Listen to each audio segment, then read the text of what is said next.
começando com um tema que eu tô vendo agora surgir e eu tô gostando bastante, inclusive comecei vendo mais no TikTok e agora vendo mais no YouTube. No YouTube já tinha, só que com outros nomes, que é a temática do frugal chic. O que é frugal? O frugal, segundo o dicionário, é tudo aquilo que é mais simples, econômico, moderado, especialmente em alimentação, consumo e estilo de vida. Não tem nada a ver, tem a ver, mas não é necessariamente nada com frutas.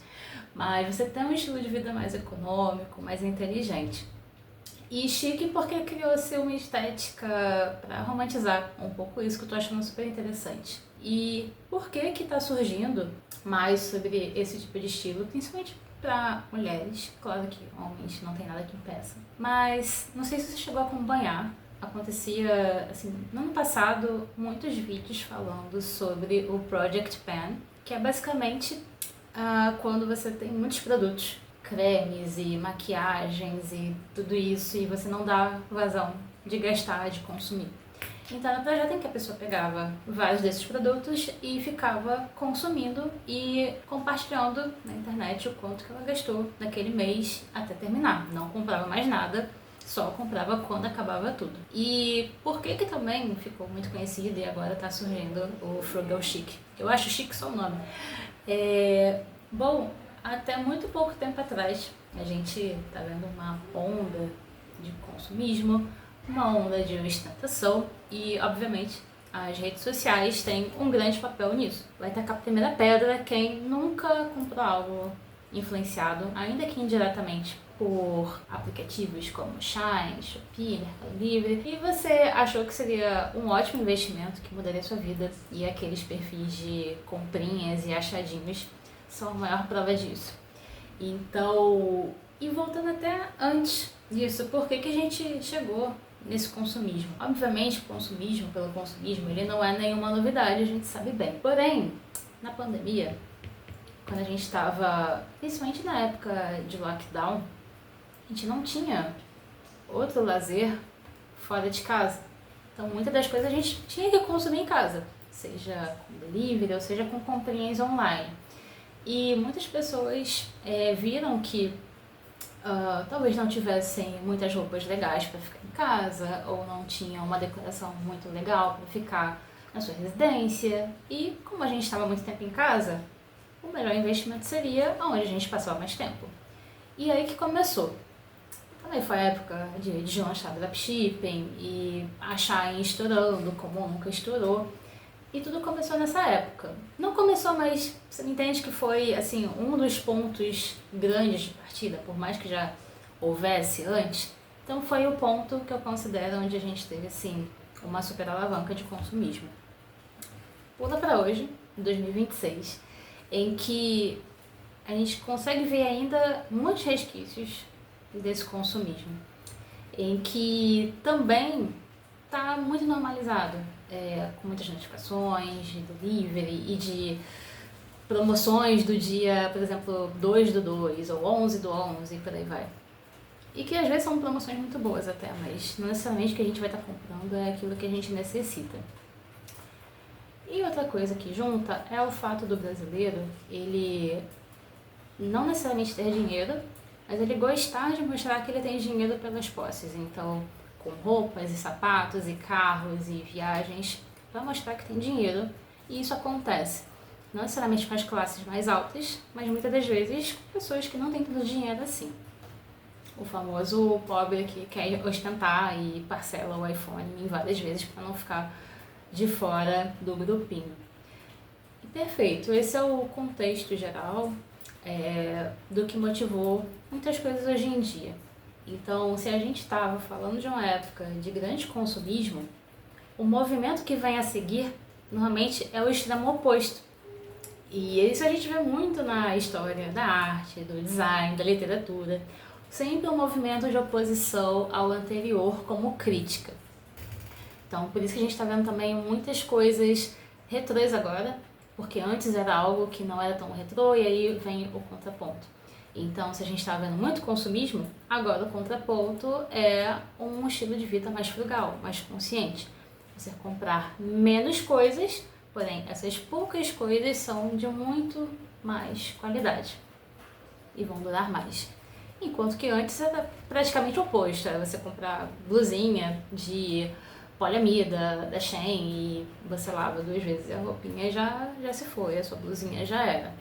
Falo isso porque já aconteceu e acontece ainda comigo e fico muito arrependida.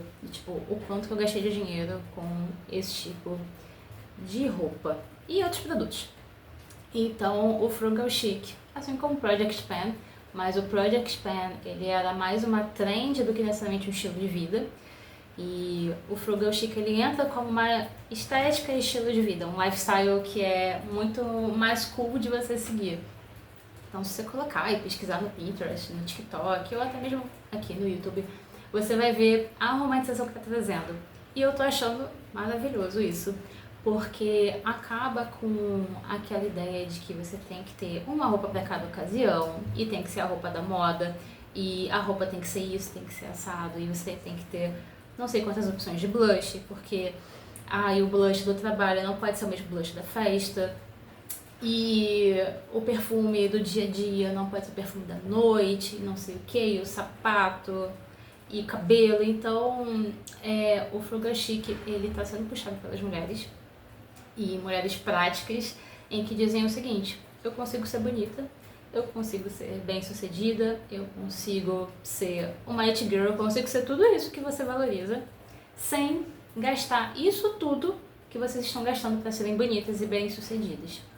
E eu trago bonita porque, obviamente, é uma pressão que tem, e criou-se na concepção das pessoas que para você ser bonita você tem que gastar muito dinheiro.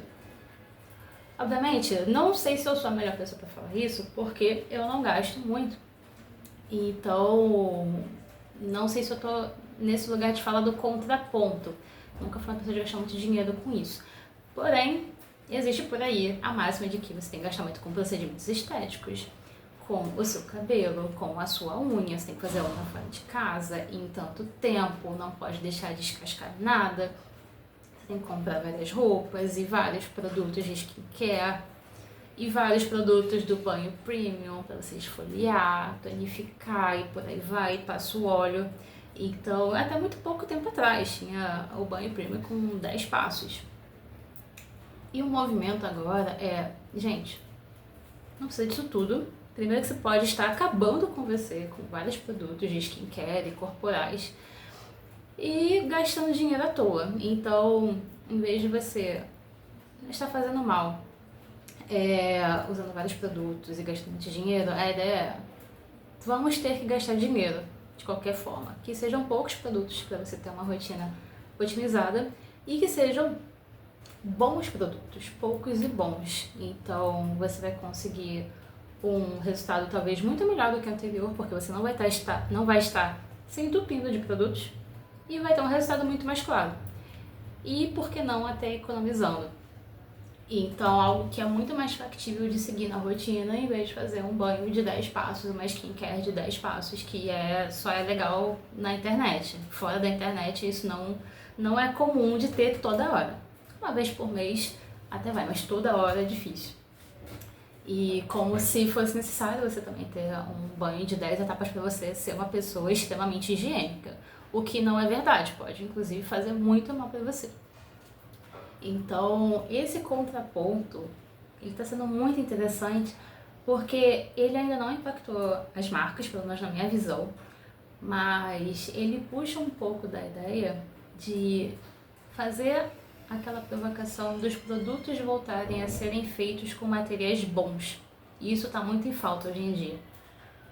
Antigamente era muito mais comum você ter produtos e equipamentos que duravam uma vida toda, dificilmente dava problema, e quando dava era só trocar uma peça, mas hoje em dia quase uma sentença de morte quando algo dá problema.